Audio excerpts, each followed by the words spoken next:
இப்ப அ டாக்டர் ராமதாஸ் அவர்கள் மேல் தான் குறை அப்படிங்கிற மாரி பேசுவது என்பது தவறு என்று நான் கருதுகிறேன். ஓகே. ஏனென்றால் ஏனென்றால் அ அந்த கட்சி அஃப்கோர்ஸ் அது வந்து அ நன்றாக இருந்திருக்க வேண்டும். அது வந்து தேவையில்லாம அது உடைந்ததுங்கிறது மிக வருத்தமான அரசியல் ரீதியாக ம். இது ஒரு மிக வருத்தமான சமாச்சாரம் தான். அதுல ஒண்ணும் சந்தேகமே கிடையாது. ம். ஆனால் அவர் நம்ம டாக்டர் ராமதாஸ் அவர்களுக்கு ஒரு தூர பார்வை இருப்பதாகவே நான் பார்க்கின்றேன். அதாவது இந்த கட்சி சிறப்பாக இருக்க வேண்டும். அதில் இருக்கக்கூடிய தொண்டர்களுக்கு உரிய அங்கீகாரம் வேண்டும். ம். அவர்கள் அந்த கட்சி எதிர்காலத்திலே சிறக்க வேண்டும் அப்படின்னு தான் நினைக்கிறார் அவர். அதற்கெல்லாம் பெரிய முட்டுக்கட்டையாக பல நிகழ்வுகள் நடந்திருக்குங்கிறத நம்ம வந்து let us accept the facts as they are.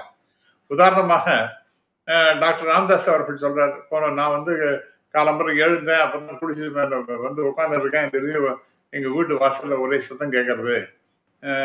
Vande Mataram, Bharat Mata Ki Jayna சத்தம் கேட்கறது. என்னன்னு பார்த்தா பிஜேபி ஆட்கள்லாம் உள்ள வந்தாங்க. அவங்களாம் வந்து கையெழுத்து போடுங்க இந்த மாதிரி கூட்டணிக்கு அப்படின்னு சொல்லிட்டு சொன்னாங்க. அதுக்கு திரு அன்புமணி ராமதாஸ் அவர்கள் மிகப்பெரிய அளவிற்கு முனைப்பு காட்டினார். அதனாலதான் நான் வந்து அதெல்லாம் கையெழுத்தெல்லாம் போட்டேன். ஆனா எனக்கு அதுல விருப்பமே கிடையாது அப்படிங்கிறாரு.